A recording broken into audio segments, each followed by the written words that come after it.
This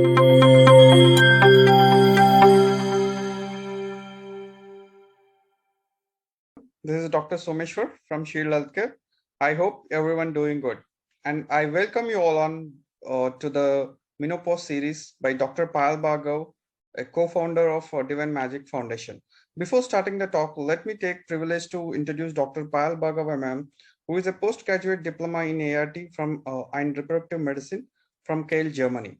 And she did her fellowship in infertility from IMA Hyderabad, and she is a life member of IMA Menopause Society India and PCOS Society India.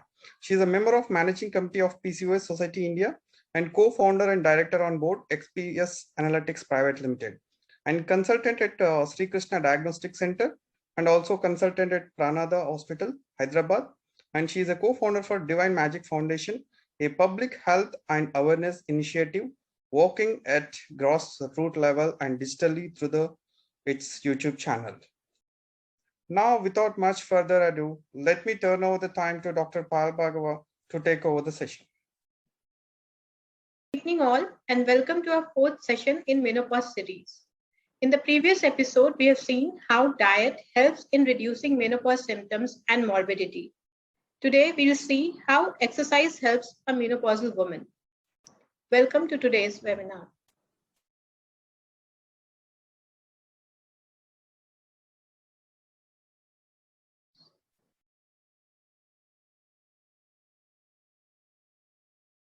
So today, as stated, we'll be discussing about exercise and menopause. So for menopausal women, it is advised move your body as it reduces vasomotor symptoms of menopause. It reduces central obesity. It prevents hypertension and diabetes. It improves bone health. It prevents metabolic syndrome. It protects heart. It combats depression and gives a very good sleep. So let's recap. What are the changes at menopause and can exercise really help? So the changes we see during menopause are weight gain and obesity, hot flushes, mood changes, sleep disturbances, there's dryness of vagina, dysuria and incontinence, there's depression, there's risk of osteoporosis, increased risk of heart disease, hypertension, and osteoarthritis. So what do women really want during menopause? They want to feel good.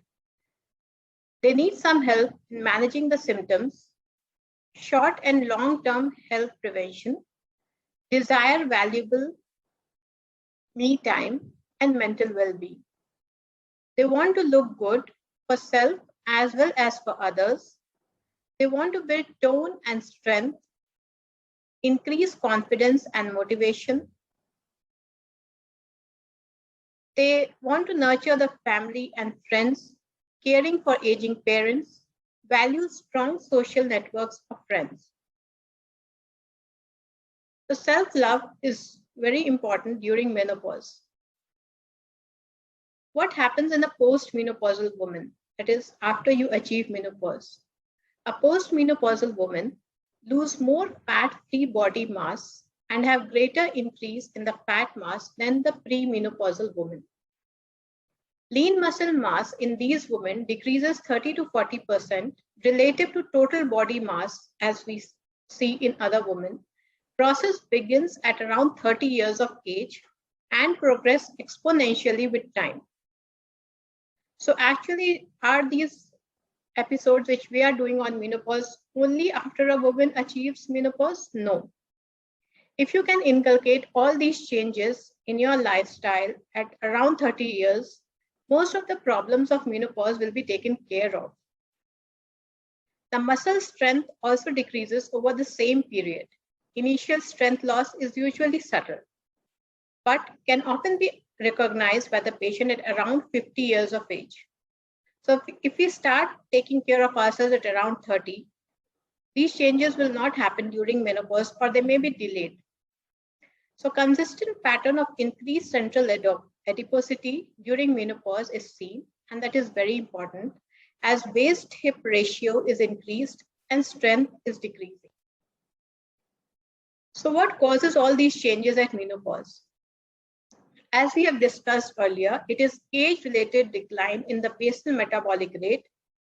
There's reduced physical activity and loss of ovarian function and estrogen, which results in decreased basal metabolic rate. So we have here a cycle of inactivity. What does it indicate? If there's reduced physical activity, it leads to deconditioning, that is, decreased strength, decreased balance, and decreased fitness, which further leads to increased effect of chronic diseases like metabolic syndrome, heart problems, depressive symptoms, and very poor quality of life. If we don't take care of all these symptoms now, it again leads to reduced functional capacity, that is reduced exercising capacity and reduced ability to perform day-to-day activities, again, which leads to physical inactivity further, and it forms a vicious circle. So let's see how exercise helps in menopause. Exercise during menopause prevents weight gain, rather losing weight. It decreases waist measurement, that is waist-hip ratio and central obesity. It decreases LDL cholesterol, which is the bad cholesterol and leads to heart problems. It leads to decreased triglyceride, decreased glucose levels, and decreased incidence of heart disease. So what are the types of exercises recommended for a menopausal woman? Warm up and cool down. It includes gentle stretching and flexibility exercises performed for 5 to 10 minutes before and after aerobics and strength training exercises. Aerobics is the use of large muscle and group rhythmically for prolonged periods and training the heart and lungs to deliver oxygen and more effectively to the body for cardiorespiratory fitness and body composition. There are strength training exercises, that is to build strength and size of the muscle and bone. Stretching exercises to improve muscle and joint elasticity and flexibility, wherein specific muscle group is stretched out. We have deep breathing exercises which increase the oxygen carrying capacity, recharges the mind, body, and de-stress. We have balance exercises to maintain correct posture and balance. I have answer of some very frequently asked questions here. That is, what is the ideal time to perform exercise? Whenever you feel like or whenever you are free is the ideal time to perform exercise. The exercise should ideally be done for approximately 30 minutes after waking up in the morning. If you don't have time at that point of time, you can do any time in the morning, whenever, or evening, whenever you are free. Always rest a few minutes after exercising. It is recommended to be empty stomach at least 2 hours before any exercise. We have a global recommendation of physical activity in an adult and elderly. Now, for performing exercise, do we need to go to gym? No, it is not at all required. You can do exercises very effectively at home and at your own pace and time. So balance training is done for fall prevention, strength training 2 to 3 times per week. Weight bearing exercises are recommended for building muscles and bones, and walking for 30 minutes or more of moderate physical activity on most preferably all days of the week is recommended. So let's see how deep breathing exercises are performed and what are the benefits by deep breathing exercises. For deep breathing exercise, focus on your breath. Inhale through your nose for 4 seconds, pushing out your abdomen, then your lower ribs, then your chest as your body fills with air. Hold your breath for 4 seconds. Exhale for 4 seconds through your mouth, letting air out as you let it in from your abdomen to highest parts of your lungs. Allow all the stress in your body to escape with your breath. The effect of deep breathing exercise are, it increases serotonin and calms the mind. It helps center our thoughts. take in more needed oxygen, expels damaging toxins from the body, it lowers heart and respiratory rates, it lowers blood pressure and enhances mood.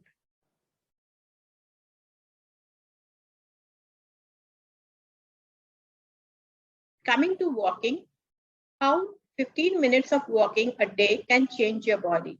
Let's see. It helps prevent heart attack and lowers blood pressure. It improves mood. It provides strength to your arms. It relieves back pain, one of the most common symptoms of all women. It tightens your abdominal muscles. It helps in lowering the chances of you getting blood clots. It helps in reducing knee joint and pain. It helps reduce the other load of your weight on your joints. So there's a proper way of walking, which is depicted in this diagram. Hold your head high, look forward and not at the ground while walking. Move your shoulders naturally. Keep your chin parallel to the ground. Keep your back straight and not arch forward or backward. Gently tighten your stomach muscles. Swing your arms freely with a slight bend in your elbows. Walk smoothly, rolling your foot from heel to toe. So if we follow this and do walking properly, it helps in very many ways.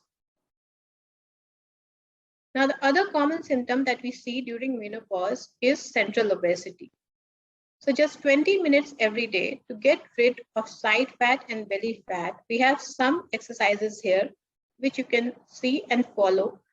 You can do it twice in a day or just once in starting.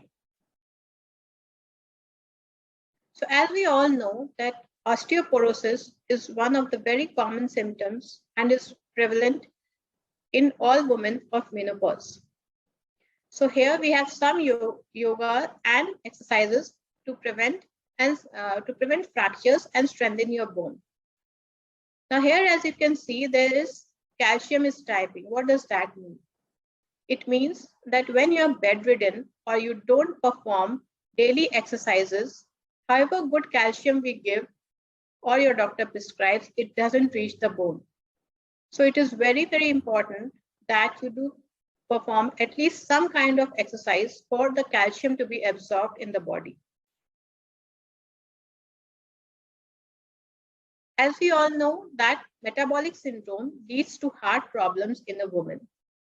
So here we have few exercises which can prevent heart problems in you. One is brisk walking. It is recommended that 22 minutes per day of walk on a regular basis will help prevent your heart. Running for 15 minutes, swimming for 30 minutes, cycling for 30 minutes, and aerobics for 30 minutes. Now, menopause leads to wrinkling of face and it gives a look of old age on your face. So here we have some face yoga exercises for you. What are the benefits of facial yoga? It leads to strengthening muscles, increases circulation in the face and skin. It relieves facial tension, keeps face regenerated and relaxed. It tones overall facial features. Now, in the center of this picture, you will see a smile. So it is very important that besides doing facial yoga exercises, we also keep ourselves happy and healthy. Let's see what are the benefits of exercise on mental health. If we exercise regularly, it leads to production of endorphins, which help you concentrate and feel mentally sharp. It stimulates growth of new brain cells and keeps your brain young. In addition to making you look better, committing to an exercise routine can increase your sense of self-worth. Exercise helps regulate your sleep patterns. Every time you get your heart rate up with exercise, you give your body a much needed jolt. Exercise teaches you to manage stress in a healthy way. The most common reason why people don't perform exercise are they fear that they will injure themselves. Are you at risk for injury while you exercise? Yes and no. Yes, because if you have never exercised till your age, whatever you are, around 50 or 40, then the chances of injury are high. You have to start very slow, preferably with deep breathing exercise and a gentle walk. Now, during people who have been exercising regularly are recommended to do bone strengthening and muscle strengthening exercise, aerobics, and let's see what else. So warm up and cool down, done before and after exercise, are critical times for preventing unnecessary pain and injury. By warming up for 5 minutes prior to exercise with gentle activities such as running in place, gradually raise your health. Similarly, you can gradually lower your heart rate to its resting rate by simply walking for 5 minutes or so after vigorous exercise. Gentle stretching is actually a part of the warming up and cooling down process. Stretching before exercise limbers tight muscles and improves joint flexibility, reducing the risk of strains and sprains. Use the right equipment. Improper equipment like worn exercise shoes, for example, can cause more harm than good. Be sure to check all equipment before and after exercise to identify any repair that is needed. Use common sense. The most important factor in fitness injury prevention is common sense. Fitness should be fun. The best way to enjoy your activity and prevent unnecessary injuries is to use your common sense. So what do I recommend? I would love to see every woman happy, healthy, and self-dependent. Change the shape of your body gradually and slowly. Boost your metabolism, build your bones, improve your joint stability and balance, increase your muscle strength, have a strong heart, and the best is yet to come. So thank you so much for your patient hearing, and I hope you'll follow the advice. So our next topic for the menopause series will be fall prevention for the elderly. What to do if they fall, what are the main causes, and how we can prevent fall in elderly. Thank you so much.